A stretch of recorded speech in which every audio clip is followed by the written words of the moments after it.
নমস্কাৰ মোৰ প্ৰিয় বন্ধু বান্ধৱীসকল মোৰ লগত একদম ডাঙৰ মই বিপদত পৰিছোঁ বহুত ডাঙৰ বিপদত পৰিছোঁ আৰু এতিয়া বাজিছে 10টা বাজিলে চাগে মই ৰাতিপুৱা এই 5টা বজাৰ পৰা এই ৰাতি 10টা বজাত এতিয়া মই ঘৰত সোমাইছোঁ আৰু মই এতিয়া আপোনালোকক একো কথা মই নুলুকুৱাও কাৰণ মই নিজৰ হলেও সঁচা কথা কওঁ বুলি আপোনালোকক মই আগৰ পৰা ভিডিঅ'সমূহত কৈ আছো যে মই নিজৰ হলেও সঁচা কথা কম আৰু আপোনালোকক মই আগৰ ভিডিঅ'সমূহত কৈছিলো যে মোৰ জন্ম দিয়া মাতৃ পিতৃতকৈও মোৰ শহু দেউতা ঘৰখন মোৰ বহুত আপোন শহু দেউতা ঘৰখন মোৰ বহুত ভাল জন্ম দিয়া পিতৃ মাতৃতকৈ মোৰ শহু দেউতাহঁতৰ ঘৰখন মানে মোৰ স্বামী ঘৰখন বহুত ভাল আৰু এটা কথা কাৰণে কৈছিলো মদৰ কাৰণে মানুহে কি কৰিব নোৱাৰে মদৰ কাৰণে এখন ঘৰ আমাৰ শেষ হৈ গ'ল আৰু অৱশেষত কালি আমাৰ দেউতা মোৰ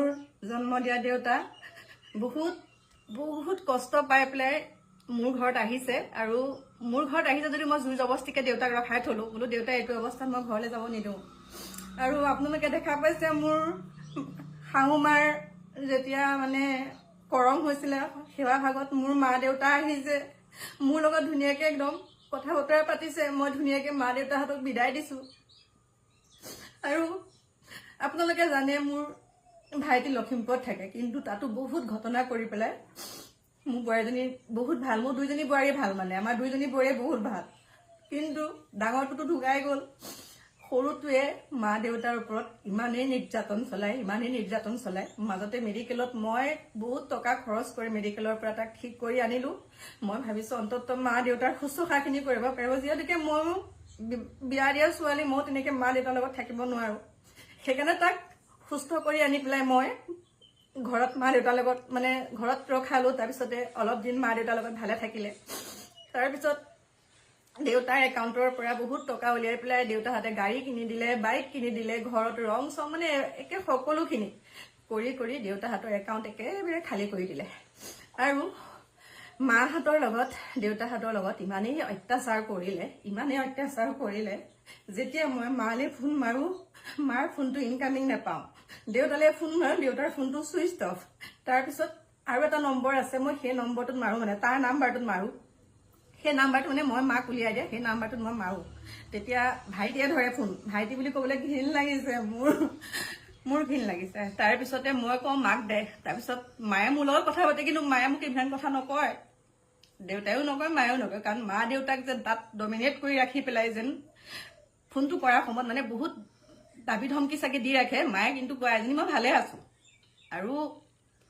ভালে আছো বুলি কোৱাৰ লগে লগে মই মাত খাৰ ফোনত ঠিকে আছে কিন্তু কালি যেতিয়া হঠাতে দেউতাক মই সেই পৰিৱেশটোত দেখিলো মই বোলো দেউতা মই তোক যাবলৈ নিদিওঁ তাৰপিছত দেউতাক মই ডক্টৰ তালৈ লৈ গলো তাৰপিছত দেউতাৰ লগত মই বেজি চেজি দেউতাক দিয়াই ভাত পানী খুৱাই দেউতাক খুৱাই থৈছো তেনেকুৱাতে ৰাতিপুৱা 5টা বজাত ফোন আহিছে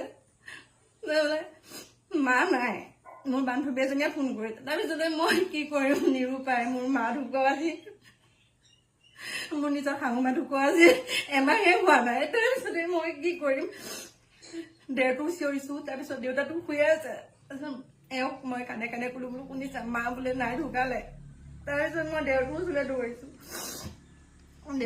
দৌৰাৰ পিছত মোৰ যিজন মোৰ লগত থাকে ভাইটি তালৈ ফোন কৰিলো বোলো ভাইটি এনেকুৱা তেহেঁতৰ ঘৰলৈ ফোন কৰিলে জনাইছো যে এনেকুৱা মোৰ মা নাই তালৈ যাব লাগিব মই আপোনালোকক এটা কথাও লুকুৱা নাই কাৰণ মোৰ নিজৰ হলেও মই সঁচা কথাই কম তাৰপিছত ঘৰলৈ গৈ পালো কাৰণ ইমান সুস্থ মানুহজনী পতককে কেতিয়াও মৰিব নোৱাৰে কাৰণ দেউতাই মোক কৈছে মাৰ লগতো এনেকুৱা অত্যাচাৰ কৰিছে এটাই কথা তাৰ মানে ঘৈণীয়েকক আনি দিব লাগে আৰু সি অনবৰতে যেতিয়া মদ চদ খাই কৰি থাকে তাক বাৰু মই ঘৈণীয়েকক কেনেকে আনি দিওঁ বা মা দেউতাই কেনেকে আনি দিব সেইটোকে নামানি মা দেউতাৰ লগত ইমান অত্যাচাৰ আনি দিবি নে তাইক আনি দিব লাগিব এনেকুৱা ধৰণৰ কথা তাৰপিছতে 5টা বজাত যেতিয়া ফোনটো পালো ফোনটো পাই মই ইয়াৰ পৰা যাওঁতে ধৰক 6:30 বাজিছে আৰু তাৰপিছত 6:30 বজাত গৈ পেলাই যিটো পৰিৱেশ দেখিলো সি মানে ধুতি চেলেং পিন্ধি সম্পূৰ্ণ সুস্থ হৈ এনেকুৱা এটা মানে কৰি আছে যে মাক এতিয়াই খৰি দিবগে লাগে কিন্তু যেতিয়া মাৰ মুখখন মই চালো মাৰ মুখখনৰ অৱস্থা নাই এইবিলাক গোটেই ক'লা মলা পৰি চকুটোকো একদম ওলাই যোৱা নিচিনা হৈছে নাই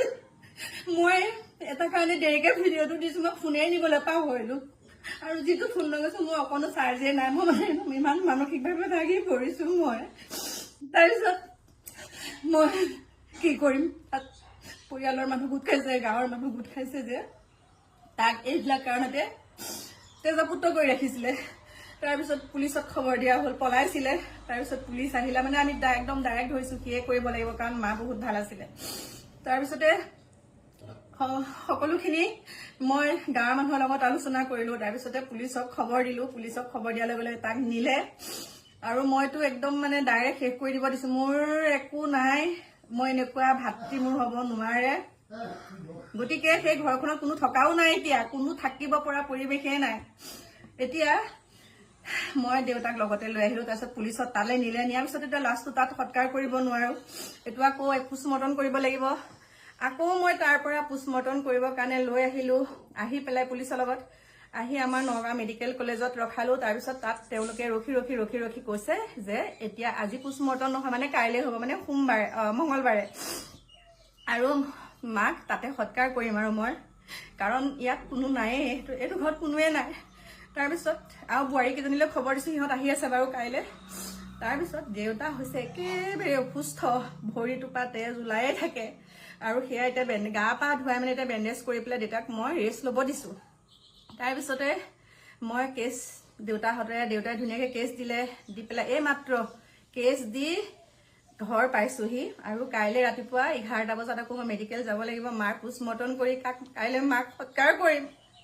মোৰ মা বহুত ভাল হৈ আছিলে, কিন্তু আজি পুত্ৰৰ হাততে মাৰ প্ৰাণ গ'ল।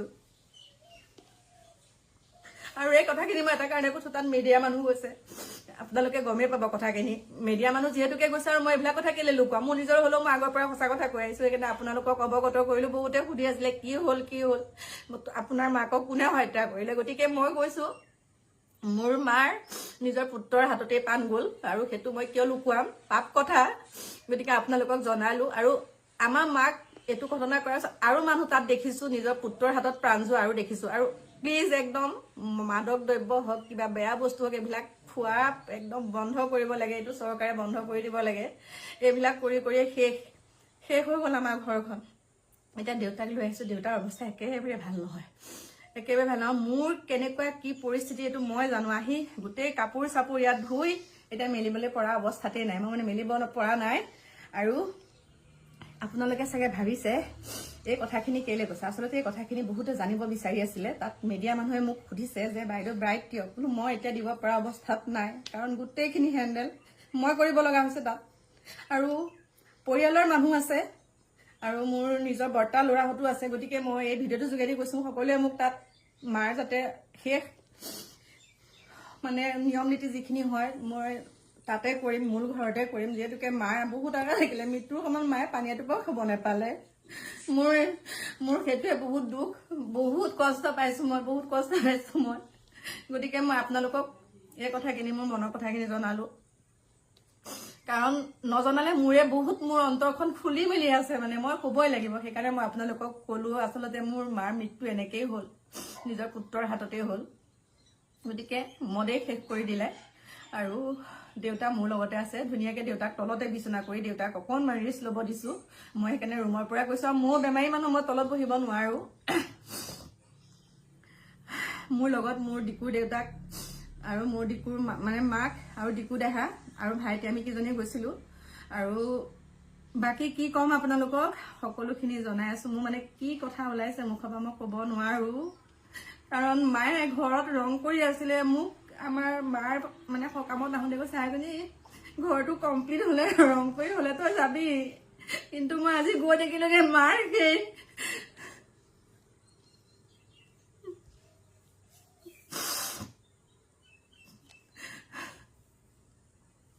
কি ক'ম আৰু। গতিকে মই সকলোখিনি আপোনালোকক জনাবলৈ চেষ্টা কৰি থাকিম, মই নুলুকোৱা কথা। মই সকলোখিনি মই ভিডিঅ'টো মানে মই প্ৰুফ হিচাপে থৈছো।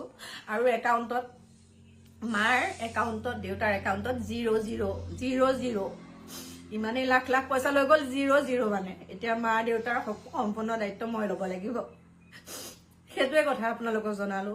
গতিকে সকলোলৈ এটাই অনুৰোধ, মদ খাই যাতে পিতৃ মাতৃৰ ওপৰত এনেকুৱা বহুত দেখিছোঁ, বন্ধ হ'ব লাগে। সেইখিনিকে ক'লো, বাকী লগ পাম আপোনালোকক।